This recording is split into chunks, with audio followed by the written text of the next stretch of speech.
Hi, hello. Welcome to another episode of Isaiah's Newsstand. It's your host, Isaiah Edwards. The date is June the 11th, 2024. Hopefully this episode finds you well, in good spirits, and high hopes.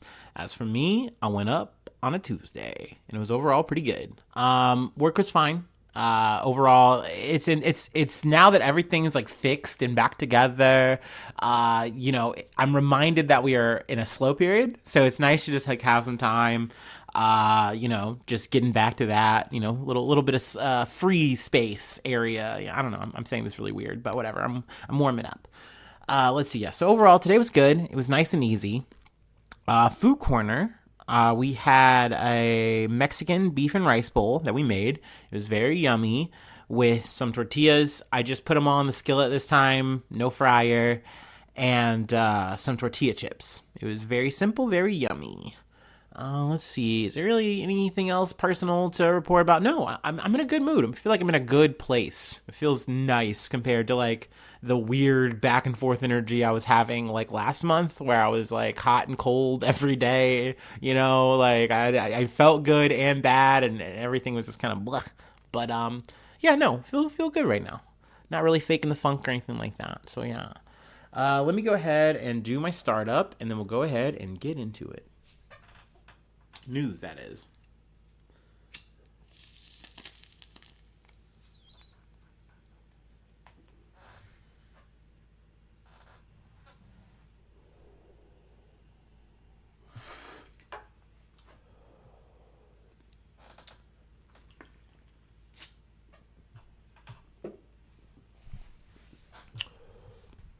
All right. Our first story comes from CNN.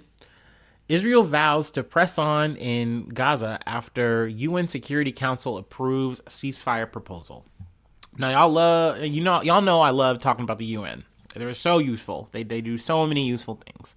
But Israel has vowed to persist with its military operation in Gaza, saying it won't engage in meaningless negotiations with Hamas shortly after the United Nations Security Council overwhelmingly approved a U.S.-backed ceasefire plan intended to bring an end to the eighth month war. Let's see. 14 of the 15 U.S. and UNSC council members voted in favor of Monday's U.S. drafted resolution, with only Russia abstaining. The first time the council has endorsed such a plan to end the war. Israel is not a member of the UNSC, and so it did not vote. China was okay with this. Russia said, hey, we're abstaining. We get it. Like, this is the vibe. We just don't trust America. Also, they've just been generally just, saying, hey, we're going to, abstain. They've been doing that, for years now since, they've been kind of doing the war shit, whatever. That being said, though, I kind of do agree with that statement. Like, the U.S. has been abstaining and being a stick in the mud in this whole process this whole time. Now, after a highly curated thing that they know that they can get Israel to at least say yes to, they're like, oh, see, look, Israel loves this plan. They love this plan so much. We love this plan. Everyone's happy. Actually, the only people that are not happy with this are Hamas, which is like, from what I'm seeing, not true. Generally, from what I've even seen, even reading this article, that like Hamas is okay with it. And they say that they've more or less strong-armed Bibi, Benjamin Netanyahu, to be like on board with it. But that's kind of half of it because, in public, Netanyahu's really not, he's not saying he's okay with it. He's saying, hey, we're still going to proceed onward with this total elimination of Hamas.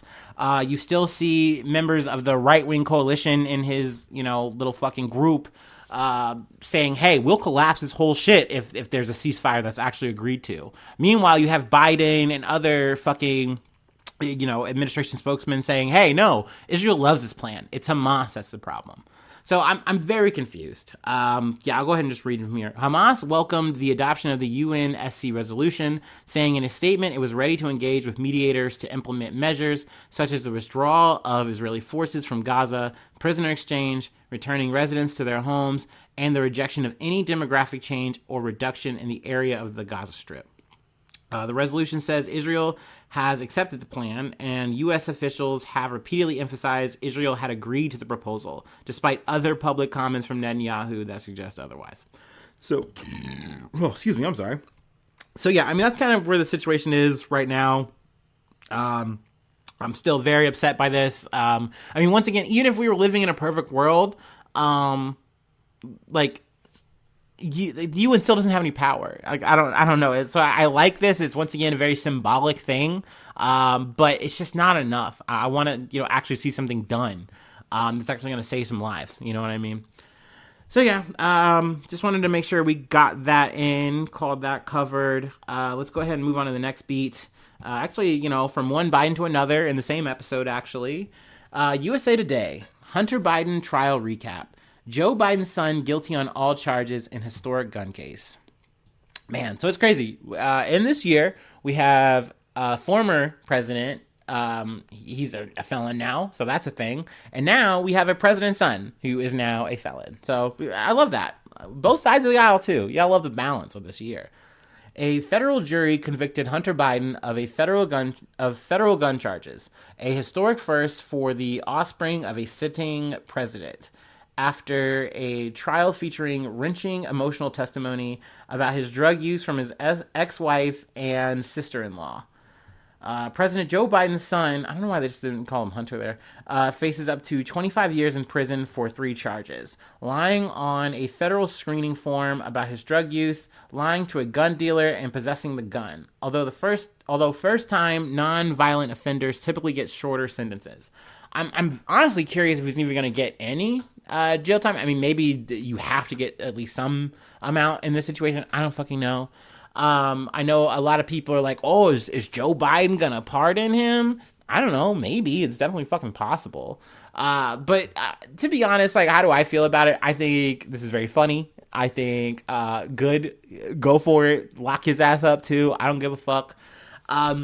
My greatest, funniest takeaway from this I learned today when I was listening to Trapo. They were kind of just running down the trial, Chapo Trap House. And apparently, I think either it was like an ex-girlfriend who testified. It might have been the ex-wife. I think it was an ex-girlfriend. But essentially, she recounts a time where they were hanging out, listening to Fleet Foxes, if you know, you know. And essentially, Hunter Biden just lights up and is doing crack while Fleet Fox is playing in the background. And for some reason, that shook me to my motherfucking core. Because there's just so many times where I see flashes of Hunter Biden's life, either via the laptop shit or this. And I go, man, like, there's just something about Hunter Biden that does appeal to the peak millennial. The only problem is it's riddled with crack cocaine. Like, if you just swap out the crack pipe and it's just like, oh man, he was just smoking weed, we were just hanging out, listening to Fleet Foxes. Hell yeah. Dude, he was just driving down the street, listening to Young Thug and like had a gun and shit, sure, but like he was just smoking some weed, driving down the... That's fine. But the fact of the matter is, in all these stories, it was actually crack. So like, it's crazy. But another fun add-on to that was that the ex said, yeah, he was doing that, but at the same time, I just felt so safe with him. Have you ever felt safe with a crackhead? Because no, I have not. I felt quite the contrary. So... I mean, either that's bullshit or, like, I don't know, Hunter Biden might just be built different. And I will say, I mean, once again, I've seen some of the laptop shit. Hunter Biden is built a little different. I'll leave it at that. Okay, let's go ahead and hit the next thing. We're actually still in the courtroom. From the Atlanta Journal-Constitution. Young Thug's lawyer held in contempt, ordered to spend 10 weekends in jail. I believe that's about 20 days. The judge presiding over Young Thug's lengthy racketeering trial held the musician's attorney in contempt on Monday after being confronted about a conversation reportedly held between himself, prosecutors, and one of the state's star witnesses. Brian Steele was escorted out of the courtroom after refusing to tell Judge Uriel Glanville how he learned of the meeting, which he said occurred in the judge's chambers before court began. Glanville sentenced him to spend the next 10 weekends at the Fulton County Jail, totaling 20 days. Steele was ordered to report to the troubled Rice Street facility by 7 p.m. Friday. He asked Glanville if he could spend the weekends with his client at the Cobb County Jail instead so they could work on their case. Glanville said he was okay with that and offered to talk to the sheriff.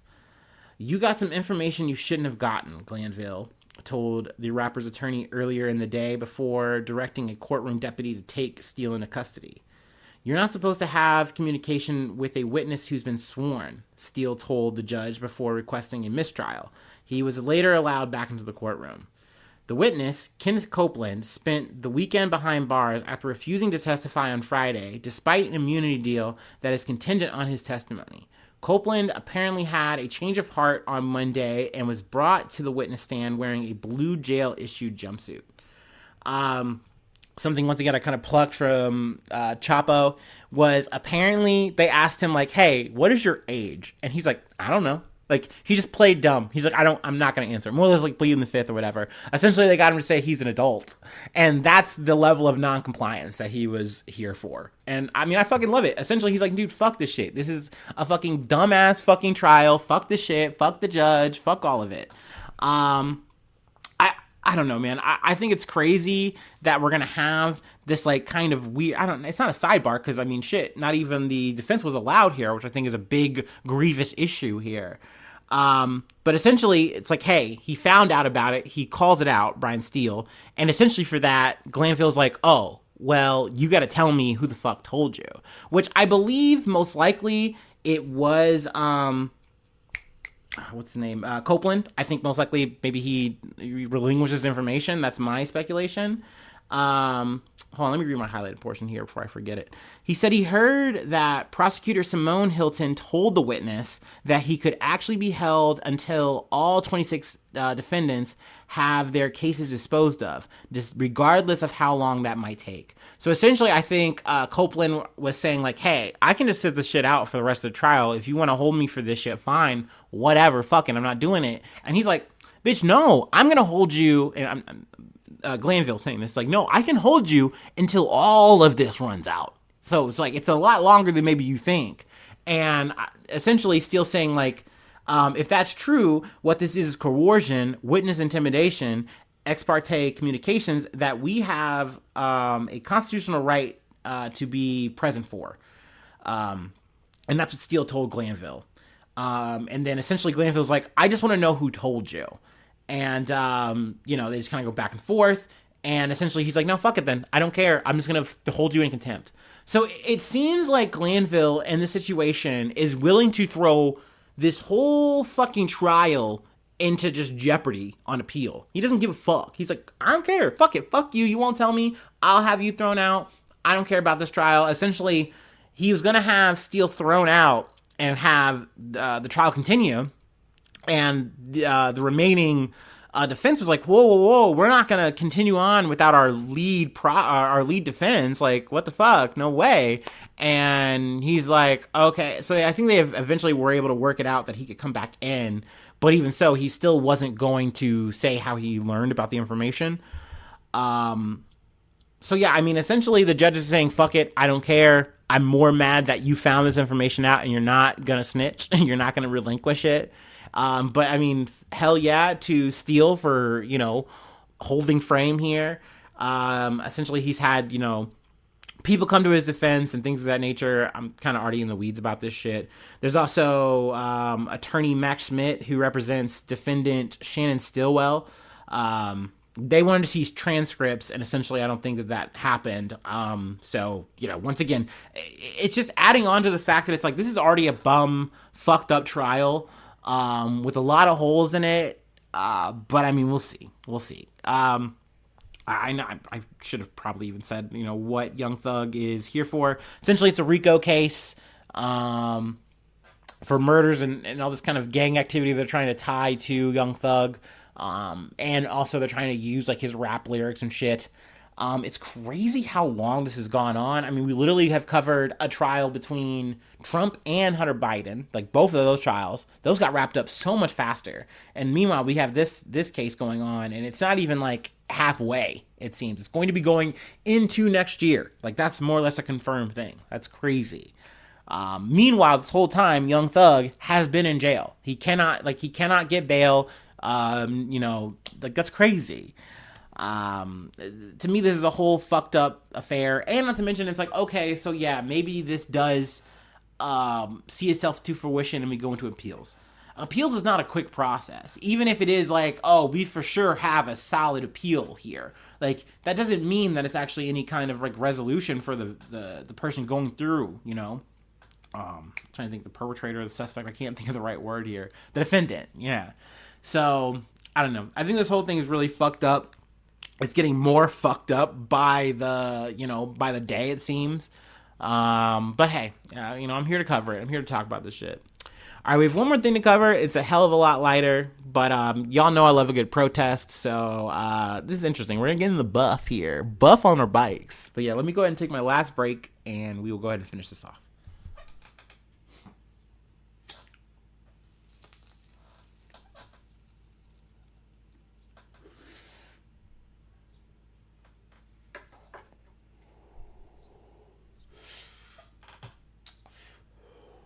Ooh, yeah.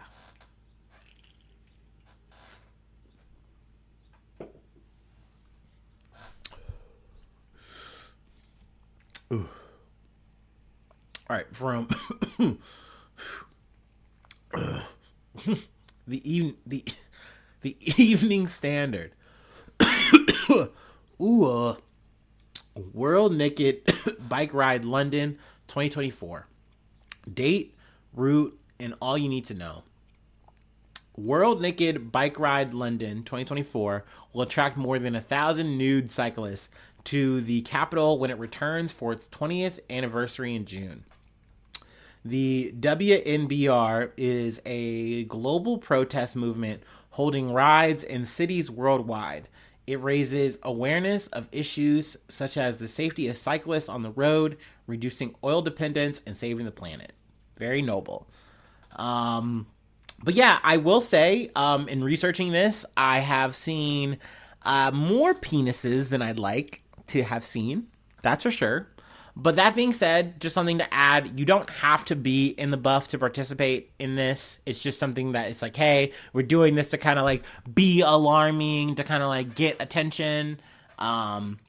And I do feel like a big focus that kind of drew me into it. Not that I don't care about the oil dependence, but just talking about like the safety. Like I totally get that. It's like, hey, we're in the buff to show you how vulnerable we can be, like on a bike, like to remind you of that. Maybe, I don't know. I kind of get the symbolism there, though. I do say I feel like this is just something for the freaks. I don't know. I mean, hey, I support it. At the end of the day, we stand a good protest. I ride with y'all, all right? But it does seem like it's just an excuse to be kooky and fun and free and just ride around London or whatever. I mean, hey, go off. We'd love to see it. Well, once again, I don't really want to see your pork sword, but like, hey, go off. Awesome. Yeah, a lot of naked dudes. I've noticed that a lot of dudes really showed up naked. Anyway, like I said, we love to see it. We stand, we support. But yeah, I mean, they have the routes and shit like this. I believe it took place Saturday. Yeah, the traditional date for the ride is the second Saturday in June. This year, it will be at 11 a.m. on Saturday, June 8th. You didn't even have to like register or anything. It's just like show up with your schlong and your bike.